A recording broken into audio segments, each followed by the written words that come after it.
बिस्मिल्लाहिर्रहमानिर्रहीम। एक और नई वीडियो के साथ पाकिस्तान डिफेंस अपडेट्स में आप तमाम दोस्तों को खुशामदीद कहता हूँ। इस तरह की खबरें गर्दिश कर रही हैं कि पाकिस्तान टर्की साख्ता नए आनका 3 ड्रोन के साथ अपने राद 2 क्रूज मिसाइल को मुस्तकबिल में इंटीग्रेट करवाने का इरादा रखता है। इस सब को अगर सादा अल्फाज में देखें तो आने वाले वक्त में पाकिस्तान ये चाहता है कि बगैर पायलट के एयरक्राफ्ट की मदद से दुश्मन पर जौहरी हमला करने की ताकत हासिल कर ली जाए। कुछ मीडिया ज़राए इस बात को कंफर्म भी कर रहे हैं कि पाकिस्तान की जानिब से इस सब पर बाकायदा गौर किया जा रहा है और मुस्तकबिल में ये ड्रोन तुर्की के बाद सबसे पहले पाकिस्तान की आर्म्ड फोर्सेस को मुहैया किया जाएगा। इसकी वजह यह है कि इससे पहले भी टर्की साख्ता ड्रोन्स पाकिस्तान की आर्म्ड फोर्सेस में ऑपरेशनल हो चुके हैं, लेकिन इस ड्रोन की ख़ास बात ये होगी कि ये ड्रोन न सिर्फ स्टेल्थ सलाहियतों से लैस है और फिर इसके साथ पाकिस्तान अपना स्टेल्थ मिसाइल जो कि जौहरी वॉरहेड लेकर जाने की सलाहियत रखता है उसको इंटीग्रेट करवाया जाएगा। इसलिए ये कॉम्बिनेशन दुश्मन के लिए न सिर्फ परेशानी का बायस बनेगा बल्कि पाकिस्तान की न्यूक्लियर डॉक्ट्राइन में एक ज़बरदस्त इजाफा भी होगा।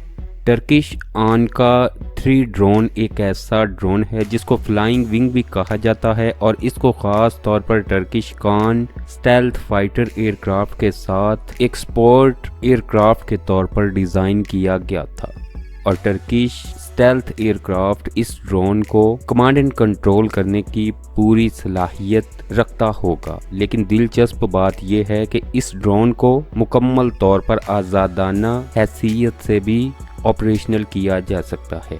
इस ड्रोन को सिंगल इंजन AL-322 से लैस किया गया है जो कि 845 किलोमीटर पर आवर स्पीड का हामिल है। तुर्की में इस ड्रोन की अभी टेस्ट फ्लाइट्स हो रही हैं और कहा यह जा रहा है कि ये ड्रोन बड़ी तादाद में पेलोड कैरी करने की सलाहियत रखता है जिसमें मुख्तलिफ टाइप के मुनेशन शामिल हैं, लेकिन ये कोई भी heavy weight cruise missile fire करने की सलाहियत भी रखता होगा और ऐसे मिसाइल्स को इस ड्रोन से लॉन्च करने की बहुत सी वीडियोस भी सामने आ चुकी हैं। तुर्की ने ख़ास तौर पर इस ड्रोन को 1600 किलोग्राम वज़नी पेलोड कैरी करने के लिए तैयार किया है।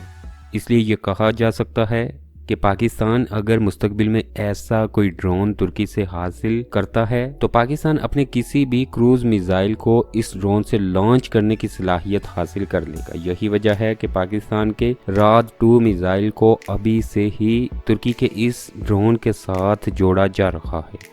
ये बात काबिल ज़िक्र है कि पाकिस्तान के पास न्यूक्लियर वॉरहेड लेकर जाने वाले इस मिसाइल का वज़न 1100 किलोग्राम है और इसकी साख्त और जसामत ऐसी है कि इसको आसानी के साथ इस ड्रोन के बेडोर्स में एडजस्ट किया जा सकता है। इससे पहले पाकिस्तान के मेराज VR, मेराज 3, F-17A/B और JF-17 थंडर इस मिसाइल को फायर करने की सलाहियतें हासिल कर चुके हैं, लेकिन ये तमाम एयरक्राफ्ट पायलट कंट्रोल्ड एयरक्राफ्ट हैं। इसलिए किसी भी अनमैन्ड ड्रोन से न्यूक्लियर मिसाइल लॉन्च करने की सलाहियत हासिल करना पाकिस्तान के लिए इसलिए भी अहम कदम होगा क्योंकि अभी चंद ममालिक के पास ही ऐसी टेक्नोलॉजी मौजूद है और पाकिस्तान आर्मी अगर ये सलाहियत हासिल कर लेती है तो दुनिया के उन चंद ममालिक में शामिल हो जाएगी जो कि एक कंट्रोल्ड एयरक्राफ्ट की मदद से दुश्मन के इलाके में न्यूक्लियर हमला करने की सलाहियत हासिल करेगा।